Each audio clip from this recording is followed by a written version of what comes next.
junto, Brandão e Camarão, como foi em 2022 e como será em 2026. Eu tenho muita fé em relação a isso e tenho muita convicção que vai ser assim.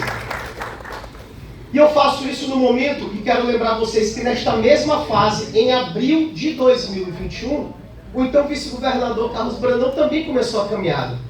Houve uma reunião na cidade de São Mateus, com Miltinho, com Ivo, em que ele fizeram uma manifestação mais ou menos nessa época, e depois foi em Presidente Dutra. E assim o Brandão começou a correr, Ricardo, naquela época, para buscar apoio de prefeitos, prefeitas, lideranças políticas, para viabilizar o seu nome. Aquela época, o então governador Flávio Dino já tinha dito que seria candidato ao Senado. A dúvida do Maranhão, de todos nós, era quem o Brandão ou quem o Flávio iria escolher naquele momento para ser o seu candidato, né? Mas o povo já sabia que o Brandão iria assumir o governo, obviamente. E aí, mais para frente, o Flávio escolheu o nosso governador Carlos Brandão e todos nós fomos nesse projeto. Neste momento, neste ano de 2025, certo? O Brandão ainda não fez ainda uma declaração clara, expressa, de que será candidato ao Senado e sairá, e, portanto, que eu vou assumir o governo para ser candidato à reeleição. Nosso partido, o PT, a federação, ainda não fez um ato concreto para dizer Felipe é o nosso candidato no ano que vem. O Lula também ainda não disse isso, né? E ainda assim, eu já apareço nas pesquisas com 13%, 14%, 15%, né, de intenção de voto. Que é algo muito representativo a esta altura do campeonato. Eu não tenho, infelizmente, ao meu lado, porque não pode, o Flávio Dino, né, para estar aqui também defendendo isso, pedindo voto junto comigo, certo? Mas nós temos essa representação de governos, de 3 governos, 2 do Flávio e 1 de Brandão, que deram continuidade a um projeto para o Maranhão, que muita gente chama de dinismo, que muita gente chama de um monte de coisa, mas que é um projeto de mudança para o estado do Maranhão. É um projeto das escolas dignas, de EMA, de Centro Educar Mais, de policlínicas, de restaurantes populares, de tanta coisa que tem sido feita por aí, expansão de Viva Procon, enfim. E que o Brandão tem continuado e a gente está tocando o barco. Mas a essa altura, também em 2021, nós não tínhamos um adversário que tivesse uma potência como hoje existe. Uma pessoa que pode ser candidata ou não, mas que tem aparecido em primeiro lugar nas pesquisas, justamente por essa indefinição. Muitas vezes porque as pessoas nem sabem ao certo o que vai acontecer no ano que vem. Então, a intenção de eu ter convidado vocês é para fazer um pedido e, ao mesmo tempo, uma convocação. O pedido e convocação com o vereador Delmar é que vocês façam parte desta caminhada e deste projeto. Que esta pré-candidatura do ano que vem não seja minha, seja nossa.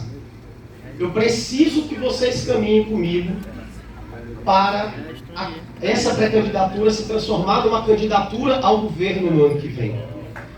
Eu preciso de prefeitas, vereadores, vice-prefeitos, lideranças, a começar do nosso partido, a começar da nossa federação, comecem a falar isso expressamente. E digo a vocês, só existe uma possibilidade de eu não ser candidato ano que vem se o PT não me der a legenda.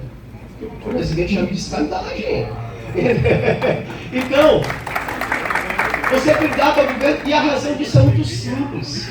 E vou começar a encerrar minha breve fala por isso, Márcio. É porque o presidente Lula precisa mais do que nunca da união política deste time. A minha prioridade, na verdade, Lula, a minha pré-candidatura é também movida por este objetivo principal, que é a reeleição do Lula, depende muito da nossa união, inclusive aqui no Maranhão. As pesquisas que têm saído, o companheiro Rodrigo Lago, dizem que a popularidade do Lula, a aprovação do Lula já caiu aqui no estado também. Em razão de fake news, em razão de tudo isso que você já conhece dessa polarização, que eu não vou entrar nesses pormenores. Isso pode afetar diretamente na intenção de votos do presidente Lula. E sempre teve, historicamente, mais de 74%. O menor percentual que ele teve foi em 2022.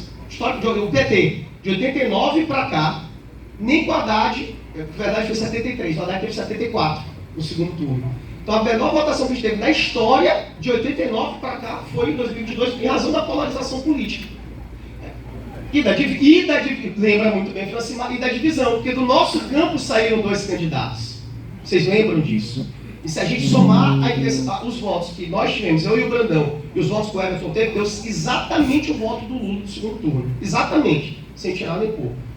E a gente teve menos votos, claro, no primeiro turno. Logo, a nossa união aqui é fundamental para o presidente Lula, para que ele possa concorrer à reeleição bem, para que ele possa ser eleito. E a nossa votação no Maranhão influencia bastante. Nós somos o 10º maior eleitorado do país, certo? O Lula ganhou por 2 milhões de votos de diferença, foi 2 milhões de votos que a gente deu de diferença aqui no Maranhão. Foi exatamente 2 milhões de votos que o Lula teve a mais do que o Bolsonaro em 2022. E nós temos o mesmo eleitorado de Santa Catarina, que é o polo inverso lá. O bolsonarismo é mais forte do que o lulismo lá em Santa Catarina. Então, por várias razões, a nossa união é fundamental. E por várias razões, nós precisamos também defender o governo do presidente Lula.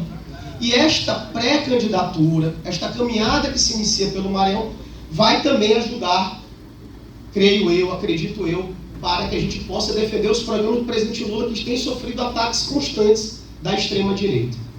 Então, a defesa que eu faço, para concluir, é a reeleição prioritária do presidente Lula. Que o Brandão seja o nosso candidato ao Senado Federal e que eu tenha a possibilidade de assumir a cadeira de governador do Maranhão daqui a 364 dias, certo? Menos de 11 meses e 20